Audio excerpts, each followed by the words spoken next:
हरे कृष्णा, राधे राधे। आज आप सुनेंगे एकादशी के पारण के समय में तुलसी माता की कथा और माता की आरती। तो आइए श्रवण करते हैं। सब महिलाएं तो तुलसी सींचकर आ जाया करती थीं, पर एक बुढ़िया माई तुलसी माँ को सींचकर कहती थी कि हे तुलसी माता, सबकी दाता, मैं तेरा बिड़ला सींचती हूँ, तू मेरा निस्तारा कर। तुलसी माता अड़ुआ दे, लड़ुआ दे, पीतांबर की धोती दे, मीठे मीठे ग्रास दे, वैकुंठ का वास दे, चटकी चाल दे, पटकी मोत दे, चंदन का काठ दे, झलकार की झनकार दे, साईं का राज दे, दाल भात का जीवन दे, एकादशी के दिन दे और कृष्ण जी का कंधा दे।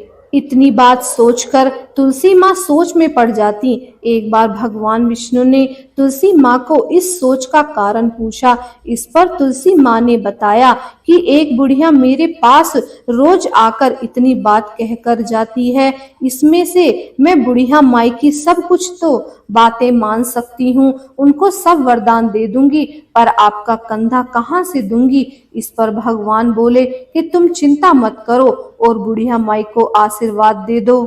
तुलसी माता ने वैसा ही किया। थोड़े दिन बाद बुढ़िया माई मर गई। अब हर कोई उस माँ को उठाने लगा तो वह इतनी भारी हो गई कि वह किसी से नहीं उठी। अब हर कोई कहने लगा कि पाप घाट की माला फेरती थी, जिसकी वजह से इतनी भारी हो गई है।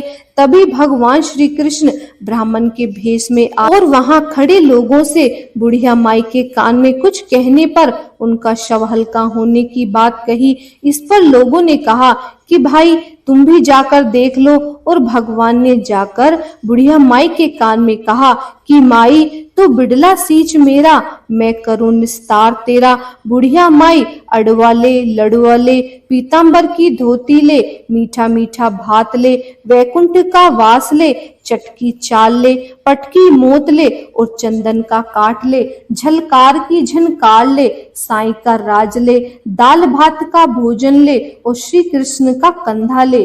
इतना सुनते ही बुढ़िया माई हल्की हो गई। इसके बाद भगवान श्री कृष्ण ने खुद उसे अपना कंधा देकर उसे मुक्ति प्रदान की। कथा के अंत में कहा जाता है कि हे तुलसी माई, जैसा आपने उस बुढ़िया माई की मुक्ति दी, वैसे ही सबको मुक्ति देना। अंत काल में सबको भगवान श्री कृष्ण का कंधा मिले। तो बोलिए तुलसी माता की जय, भगवान श्री कृष्ण की जय। अब सुनिए तुलसी माता की दूसरी कथा। एक बार शिव ने अपने तेज को समुद्र में फेंक दिया था। उससे एक महातेजस्वी बालक ने जन्म लिया।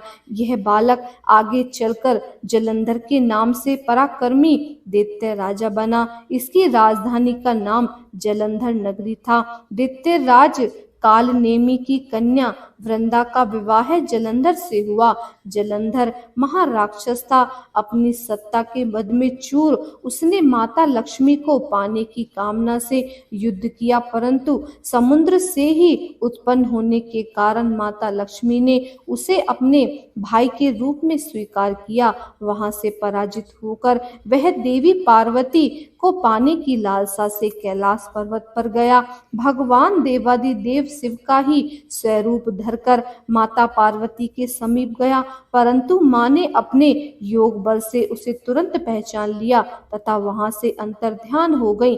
देवी पार्वती ने क्रोध होकर सारा वृत्तांत भगवान विष्णु को सुनाया। जलंधर की पत्नी वृंदा अत्यंत पतिव्रता स्त्री थी। उसी के पतिव्रत धर्म की शक्ति से जलंधर न तो मारा जाता था और न ही पराजित होता था। इसीलिए जलंधर का नाश करने के लिए वृंदा के पतिव्रत धर्म का भंग करना बहुत जरूरी था। इसी कारण भगवान विष्णु ऋषि का वेश धारण कर वन में जा पहुंचे, जहां वृंदा अकेली भ्रमण कर रही थी। भगवान के साथ दो मायावी राक्षस भी थे, जिन्हें देखकर वृंदा भयभीत हो गई। ऋषि ने वृंदा के सामने पल में दोनों को भस्म कर दिया उनकी शक्ति देखकर वृंदा ने कैलाश पर्वत पर महादेव के साथ युद्ध कर रहे अपने पति जलंधर के बारे में पूछा। ऋषि ने अपने माया जाल से 2 वानर प्रकट किए। एक वानर के हाथ में जलंधर का सर था तथा दूसरे के हाथ में उसका धड़ था। अपने पति की यह दशा देखकर वृंदा मूर्छित होकर गिर पड़ी और होश में आने पर उन्होंने ऋषि रूपी भगवान से विनती की कि वह उसके पति को जीवित करे। भगवान ने अपनी माया से पुनः जलंधर का शरीर धड़ से जोड़ दिया, परंतु स्वयं ही वह उसी शरीर में प्रवेश कर गए। वृंदा को इस छल का जरा भी आभास नहीं हुआ।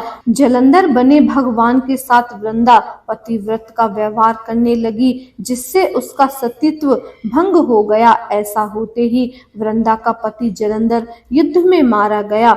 इस सारी लीला का जब वृंदा को पता चला तो उसने क्रोध होकर भगवान विष्णु को शीला हो जाने का श्राप दे दिया तथा स्वयं सती हो गई। जहाँ वृंदा भस्म हुई थी वहां तुलसी का पौधा उगा।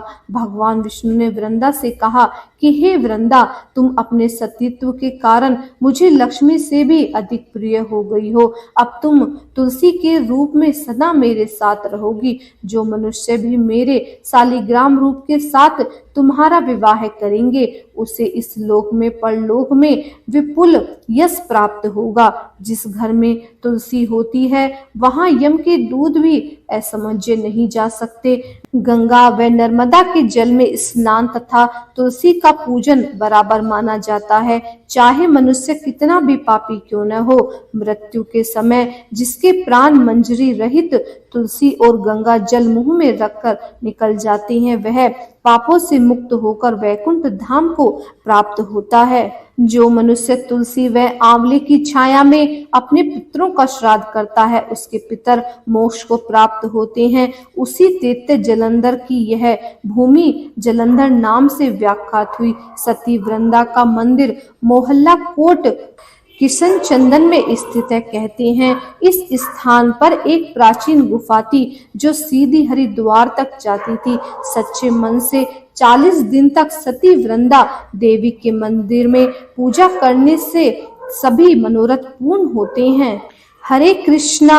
अब सुनते हैं तुलसी माता की आरती। तुलसी महारानी नमो नमो, हरि की पटरानी नमो नमो।